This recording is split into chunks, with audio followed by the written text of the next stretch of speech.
When we talk about business disasters, we usually think of the really big stuff. Right, the headlines. Yeah. Market crashes, PR scandal. Yeah, exactly. The stuff that makes the news. But I was reading this operational guide from a company called Limo Service Anaheim, and it paints a picture of a business disaster well, it's a lot quieter. Uh-huh. And honestly, it sounds almost more painful because it's so preventable. It's not an explosion. It's more like a disaster of friction, a slow bleed. A slow bleed, that's a great way to put it. So here's the scenario they lay out. Picture this. You've spent like 6 months planning for a huge trade show in Anaheim. Okay. You've dropped maybe 50, 100 grand on the booth, the staff, everything. You fly your whole team into LAX. You've got boxes of gear, expensive prototypes. You're tired. You walk to the curb, pull out your phone, and book a standard rideshare. I can already see this going wrong. A few minutes later, a little compact car pulls up, a Prius. And just like that, you're playing this high-stakes game of Tetris on the curb at LAX. The trunk won't close. Your VP of sales has a box of brochures on his lap. The driver's getting mad.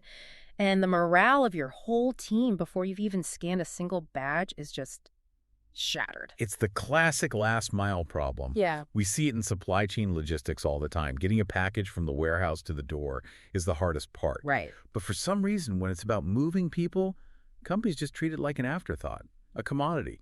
That is exactly what we're digging into today. We're looking at this one specific route, LAX to the Anaheim Convention Center. And we're using this guide to understand what they call elite corporate logistics. The real question is, how do we stop treating this as catching a ride and start seeing it as a strategic operation? And that's the key distinction, isn't it? A ride just gets you from A to B. Logistics is about protecting an asset. And the asset here is your team. It's their time, their energy, and, their professional credibility. So let's start with the first variable that seems to trip everyone up. The geography. Looking at the map here in the source material, LAX to Anaheim. It's about, 35, maybe 40 miles? Roughly, yeah. Now, if you drive that at 2 in the morning on a Tuesday, sure, it's a breeze. Maybe 35 minutes. But you're not doing that. No. You're landing at 10 a.m. on a Monday, or maybe 4 o'clock on a Friday afternoon. And the source calls this the time block trap. This is a really a fascinating concept they lay out. Most of us, we live by our phones, by the GPS estimate. Oh, absolutely. Waze says 42 minutes, so I text my team, see you in 45. And that, right there, is where the amateur planner fails.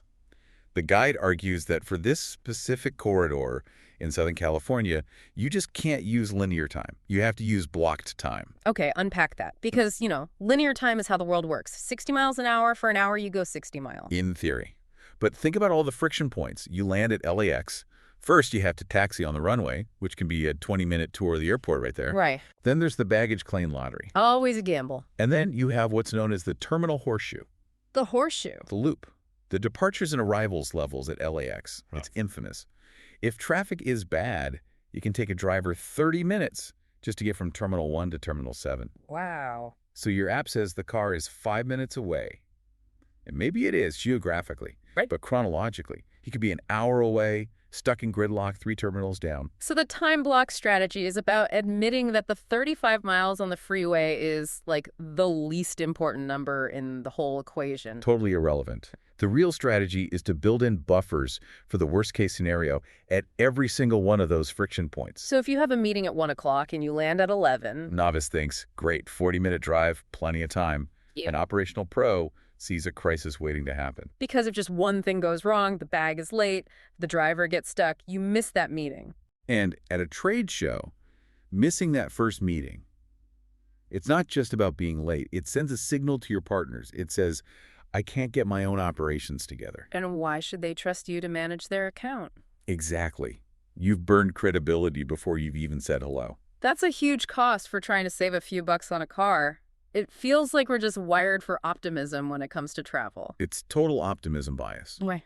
We assume the best case, but business logistics demands you plan for the worst. You have to assume the bag will be last, assume there's an accident on the 405. Okay, let's shift gears to the physical side of this, because that image of the Prius versus the trade show booth is really stuck in my head. The source uses this term, mission travel. I love that term.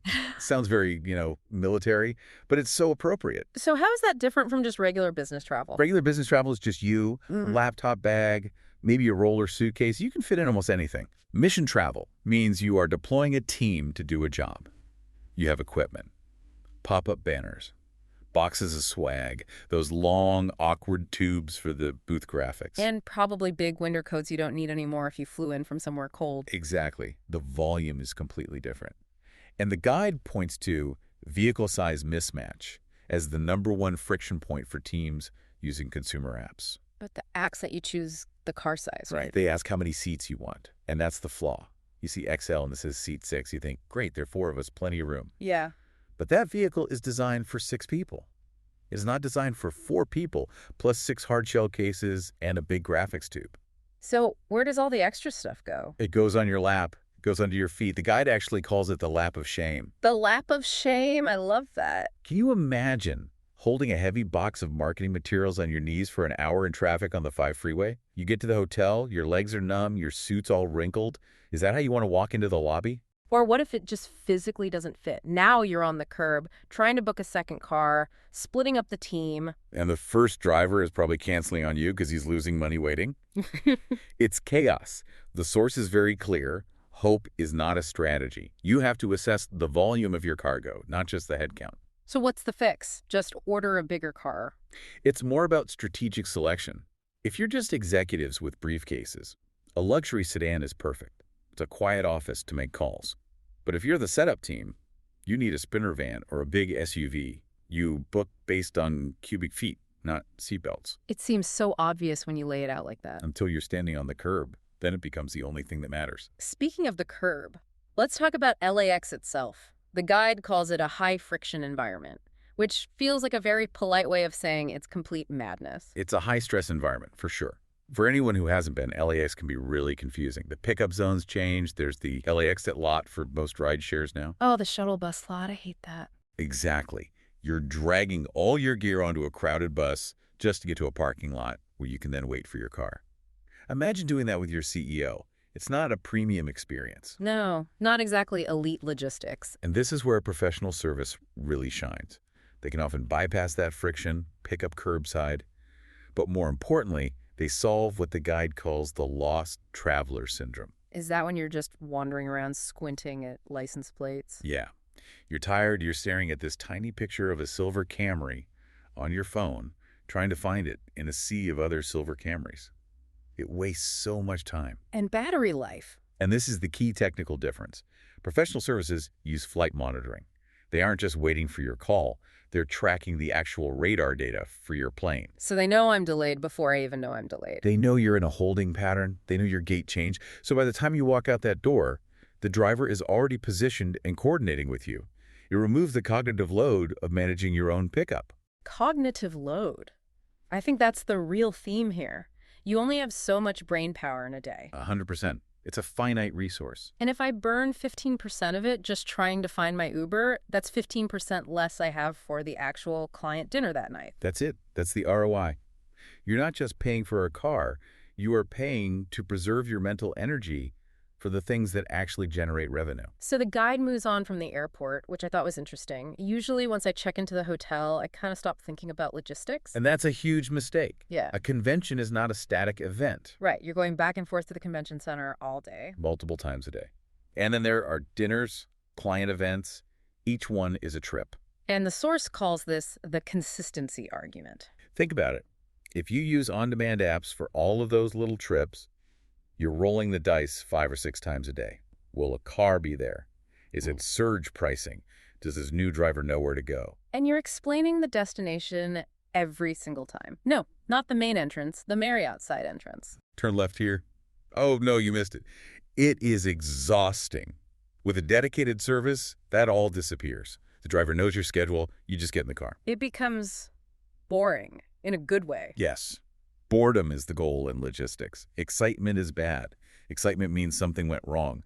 You want your transportation to be totally unmemorable. There's a section here about the local nuance of Anaheim, too. I mean, I know Disneyland traffic is bad, but is it really that different? Can a GPS handle it? It is unique, and a GPS often gets it wrong.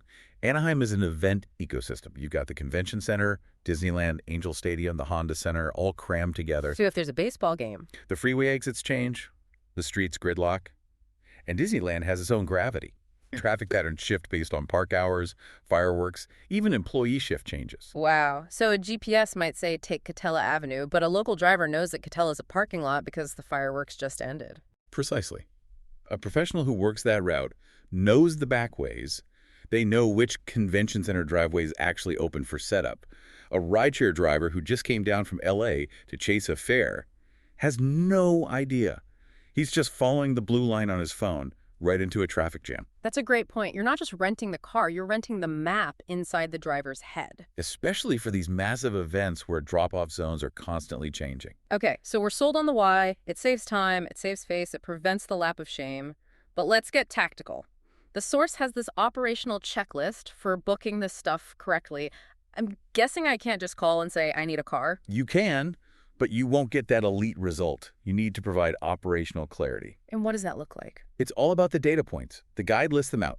First, of course, flight number and terminal. Okay, makes sense. Second, exact passenger count. Not a few of us. Be precise. 4 passengers. And the cargo. This is the big one. You have to declare it. 2 large suitcases, 3 carry-ons, and 1 hard-shell display case that's 40 by 20 inches. You need to be that specific with the dimensions. If you want to guarantee it fits, yes. Because if you say some boxes, they might send a sedan. If you say 40-inch hard case, they know immediately that's an SUV.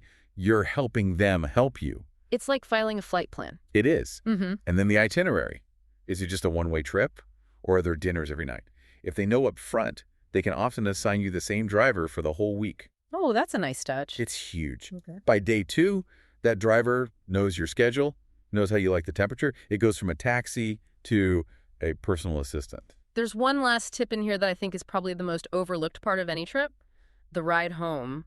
The exfiltration, yes. Everyone's focused on getting to the show. Ugh. But the guide specifically warns about the Friday afternoon trap. It is brutal. The show wraps up, everyone's exhausted, they just want to get to the airport. Mm-hmm. But Friday afternoon, traffic from Anaheim to LAX, Yeah. It's a nightmare. The 405. The 405, it's all just a sea of red brake lights. The source says you need a significant buffer. If your flight is at 6 p.m., do not leave Anaheim at 4 p.m.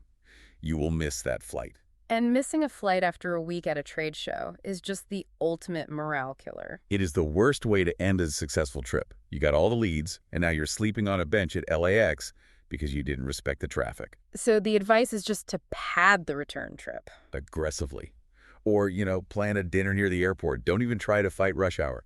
Just don't trust the GPS. It really all comes back to this idea of control, doesn't it? At a trade show, there are so many things you can't control. You can't control the foot traffic, the Wi-Fi, the weather. Exactly. But you can control how your team gets there. It's one of the few variables you can absolutely lock down. And the guide makes a great point that reliability is the ultimate luxury. It's not about champagne. It's knowing the car will be there. It turns the logistics from a variable into a constant. Which lets your brain focus on the variables that actually matter, like the business you're there to do. It's a mindset shift. You stop looking at this as a transportation cost, and you start looking at it as, insurance against failure. Or even performance enhancement. When you think about it, Team A arrives stressed and sweaty from their cramped rideshare. Team B was met at baggage claim, sat in a quiet SUV, and arrived calm and prepared. Who's going to close more deals in that first hour? It's Team B. Every single time. The logistics set the stage. I think that's the big takeaway for you listening today. If you're the one planning this or the one approving the budget, don't just look at the line item. Look at the total cost of the mission. Don't let the last 35 miles sabotage a 6-month project. So next time you're planning that big trip, take a second. Close the rideshare app. Look at your team. Look at your gear. And ask yourself, am I planning a ride or am I planning an operation? It makes all the difference in the world. It really does. Well, that's all the time we have for this deep dive into the hidden mechanics of corporate logistics. It's been a fascinating look. Always a pleasure to get into the details. I just want to leave you with one final thought. We spend so much time optimizing our elevator pitch that 30 seconds you have to impress someone. But have you ever thought about optimizing the 30 minutes before the pitch? Because if that time is chaos, if you're stressed and running late, that pitch doesn't stand a chance. That is the absolute truth. Safe travels, everyone. We'll catch you on the next deep dive.